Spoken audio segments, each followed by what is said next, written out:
بسم اللہ الرحمن الرحیم۔ السلام علیکم عزیز طالب علموں، امید ہے آپ سب خیریت سے ہوں گے۔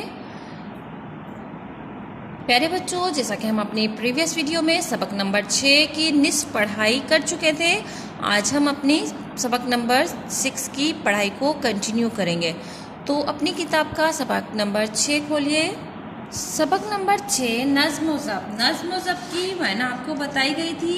نظم و ضبط یعنی کہ ترتیب دینا، رکاوٹ دور کرنا، یا نظم و ضبط کا جو دوسرا نام ہے وہ ہے حسن ترتیب، کسی بھی چیز کو اچھے طریقے سے کرنا۔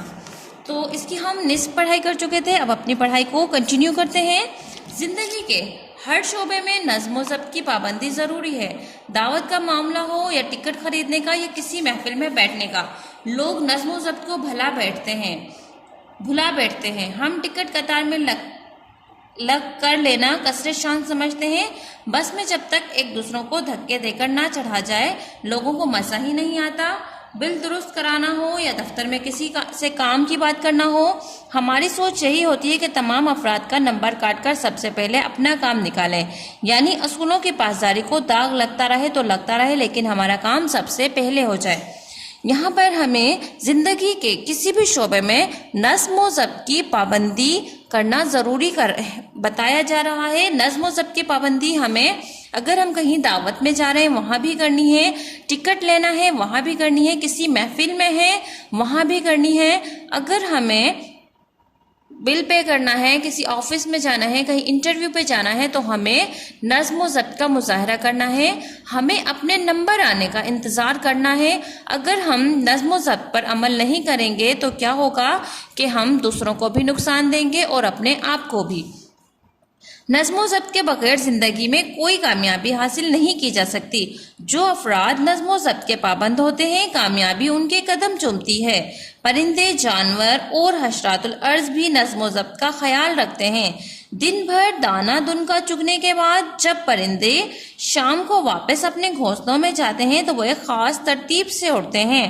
شہد کی مکھیوں کی زندگی کا مطالعہ کریں تو معلوم ہوتا ہے کہ اس ننھی مخلوق کی زندگی کس قدر منظم اور ضابطہ ہے۔ چیونٹی کمزور اور ننھی مخلوق ہے، لیکن قطار کی خلاف ورزی کرتی بمشکل ہی نظر آئے گی۔ زمین پر چلنے والے اکثر جاندار خاص ترتیب سے چلتے اور اپنے متعین کردہ ضابطوں کی پابندی کرتے ہیں۔ پیارے بچوں، یہاں پر ہمیں ایک چیونٹی کی مثال دی گئی ہے کہ چیونٹی بھی نظم و ضبط کا مظاہرہ کرتی ہے۔ آپ نے دیکھا ہوگا جب چیونٹیاں چلتی ہیں تو قطار باندھ کر چلتی ہیں، وہ بے ترتیب نہیں ہوتی۔ دیکھیں ہم کتنی چھوٹی مخلوق ہے چیونٹی، وہ بھی ترتیب سے چلتی ہے۔ ہم انسان تو پھر کس قدر اعلیٰ درجے پر ہیں۔ اللہ تعالیٰ نے انسان کو اشرف المخلوقات کا درجہ دیا ہے، تو انسان کیوں نظم و ضبط کا مظاہرہ نہیں کرتے؟ کیوں وہ اپنی باری کا انتظار نہیں کرتے؟ کیوں وہ تمام ضابطوں کی پابندی نہیں کرتے؟ کیا انسان ان سب چیزوں سے بے خبر ہے کہ اس کو کس طرح سے کرنا چاہیے؟ کیا اس کے لیے صحیح ہے، کیا اس کے لیے غلط ہے؟ انسان سب جانتا ہے، اگر وہ کرنا چاہے تو سب کام کر سکتا ہے۔ اسلام بھی نظم و ضبط کا درس دیتا ہے۔ مقررہ اوقات میں نماز پنجگانہ کی ادائیگی نظم و ضبط کی بہترین مثال ہے۔ ایک امام کی قیادت میں سب کا ایک ساتھ رکوع و سجود کرنا حسن ترتیب کا اعلیٰ نمونہ پیش کرتا ہے۔ رمضان کے مقدس مہینے میں روزے رکھنا، سحر تا افطار کچھ نہ کھانا پینا نظم و ضبط کا پیغام دیتا ہے۔ حج کا فریضہ بھی خاص ایام میں انجام دیا جاتا ہے۔ مختلف ممالک سے تعلق رکھنے والے لاکھوں مسلمانوں کا ایک ہی لباس میں ہونا نظم و ضبط کا احساس دلاتا ہے۔ آپ صلی اللہ علیہ وآلہ وسلم جب نماز کے لیے کھڑے ہوتے تو سب سے پہلے صفیں سیدھی کراتے۔ یہ کام ایک ترتیب و تنظیم کا احساس دلاتا ہے۔ پیارے بچوں، جو ہمارا مذہب ہے اسلام، وہ بھی ہمیں نظم و ضبط کا درس دیتا ہے۔ درس یعنی کہ وہ بھی ہمیں نظم و ضبط کا سبق دیتا ہے۔ مقررہ اوقات یعنی کہ جو مقرر وقت کیے گئے ہیں، نماز پنجگانہ یعنی نماز کی ادائیگی کے وہ جو ہے نظم و ضبط کی بہترین مثال ہیں. آپ دیکھیں ایک وقت اذان کا ایک وقت مقرر ہوتا ہے، اسی میں امام صاحب جو ہیں امام صاحب کی قیادت میں ہم سب ایک ہی وقت میں رکوع سجود یعنی کہ نماز کی ادائیگی کرتے ہیں. یہ حسن ترتیب کی اعلیٰ مثال ہے.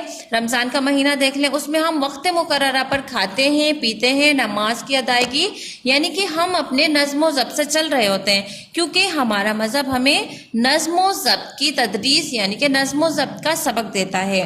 اسی طرح جس طالب علم کی زندگی میں نظم و ضبط کا کار فرما ہوگا وہ ہر روز ایک خاص ترتیب سے سارے کام کرے گا. اس کے صبح جاگنے، نماز پڑھنے، ورزش کرنے، ناشتہ کرنے، اسکول آنے جانے، آرام کرنے، کھیلنے اور کام کرنے کے اوقات مقرر ہوں گے. اس وجہ سے اسے امتحان میں کوئی پریشانی نہیں ہوگی. اس کے برعکس ایک ایسا طالب علم جس کی زندگی میں نظم و ضبط نہ ہو، زندگی کے ہر امتحان میں پریشان ہو جاتا ہے.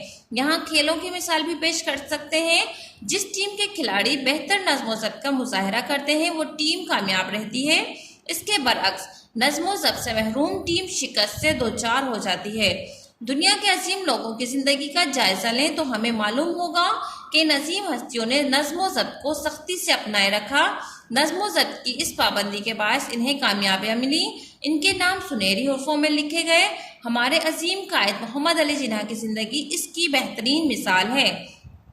انہوں نے اپنے ایک فرمان میں اتحاد اور ایمان کے ساتھ جس تیسری بات پر زور دیا وہ یہی نظم و ضبط ہے. قائد نے اپنی زندگی اسی اصول کے تحت گزاری اور ایک عظیم مقصد میں کامیابی حاصل کی.